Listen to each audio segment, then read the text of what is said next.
Alright, WhiteRa is ready. HayprO is ready. We are all ready, so let's kick it off with this Best of 5 series brought to you by Club3D. Alright, the countdown has now begun. GSL Dual Sight will be the first in this Best of 5 series matchup. I am absolutely looking forward to this one. Both these guys have been on fire lately. Really impressive play.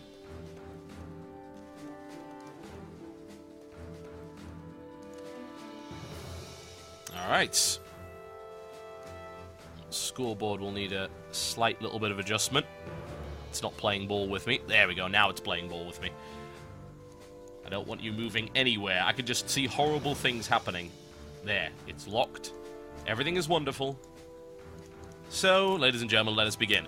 Oh yes, here we go, ladies and gentlemen. It's my pleasure to bring you Thermaltake Esports WhiteRa. He is in the blue trunks. He is playing Protoss to the east of this particular map, which of course the GSL Dual Sight, versus his opponent. It's LiquidHayprO. He is in the red trunks playing Zerg to the west. Well, both these guys have been putting on some exceptional performances lately. I remember the performance of course, HayprO in MLG. Who can forget the beast mode that HayprO entered into? They actually went Super Saiyan.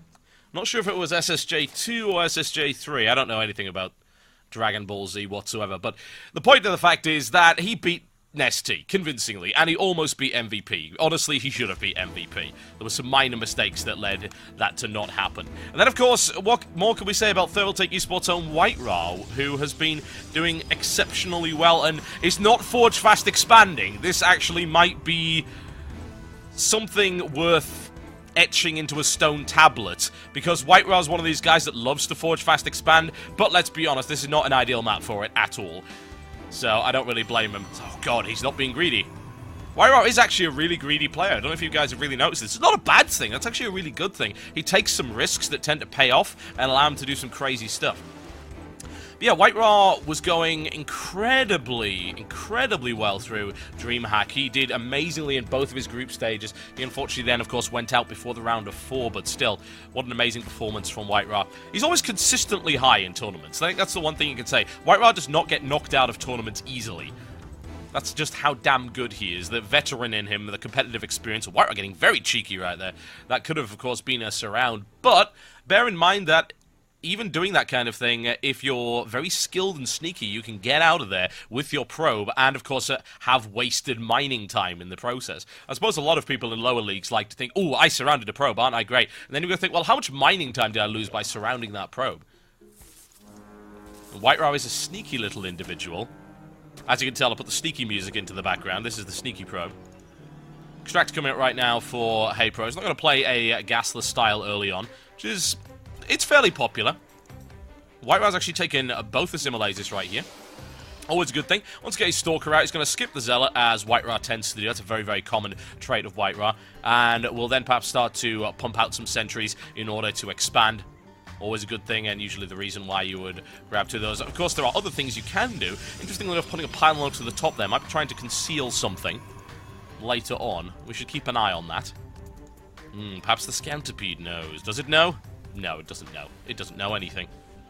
A little bit of harassment going on right there by WhiteRa. However, it's hidden in the bushes. Yet, it's amazing that this actually works in this high-tech world, isn't it? Oh, I can't see the Overlord. It's hidden behind some leaves. This is why the Protoss are a dying race. Seriously. They're not as technologically advanced as they would like you to believe. Sneaky Probe has now finally been eliminated. Twilight Council coming up right here for WhiteRa. That's an interesting maneuver, deciding not to expand just yet. I'm intrigued to see what's going to come out of that. Blinkstalker play is absolutely fine here. Nothing wrong with that. Could, of course, be going for a silly bit of Dark Templar play. That's always a possibility to bear in mind. You never quite know. Very unpleasant against Zerg sometimes. A little bit of Stalker harassment there is quite nice as well. Going to poke away at that Queen, and yes, Stalker can take on a Queen, no problem. He can't really take on two Queens, but what he can do is to try and waste injection time. As it turns out, that's actually what's going to happen here. HayprO's going to have to move over there. A little bit of an injection miss there. It's not a huge deal, but yes, it will be Dark Templar. Interesting one-base DT play right here. WhiteRa's going to have to be very careful. There we go. I think HayprO almost let him do that. There we go. He's bringing out the second Stalker. It's unfortunate that HayprO did not, of course, have his speed. Otherwise, he would have been able to snake past that, and he would have seen the Twilight Council. However, he's got to be a bit suspicious right now because WhiteRa hasn't expanded yet. So the 6-minute mark, it's kind of late. Stalker eliminated. More Zerglings moving in right here to do some more damage. Stalker's, of course, not exactly ideal against that. He doesn't want to let him in, and he shouldn't have any problems denying that, but he's going to lose another Stalker in the process. So HayprO doing some reasonable damage here. 2 Stalkers traded for those lings. Nothing wrong with that whatsoever. And has droned up very heavily behind this. Let's have a look at the drone count. It's actually 34, now 40, in fact, to 28. And he's now going to start taking the gas as well. Hasn't gone to Lair Tech yet.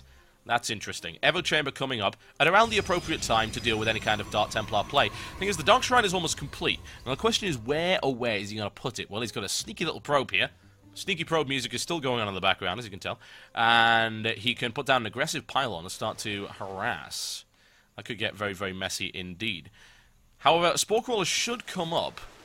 Admittedly, he's not actually building any Spore Crawlers yet, which is an interesting and extremely risky thing to do, considering what's about to hit him.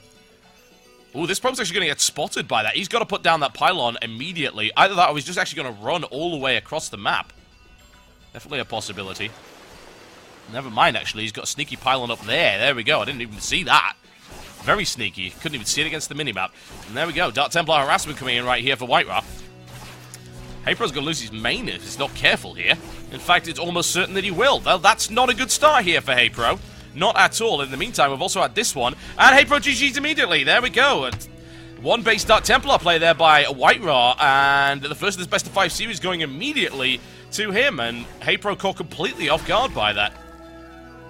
Well, hey, it did the job.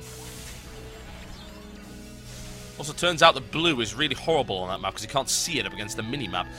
Oh, well, never mind. There you go. WhiteRa with a 1-base Dark Templar play is able to take the first game from HayprO. And I will ask him what his map choice is for the next one. Still everything to play for. This best of 5 series for $300 is brought to you by Club3D.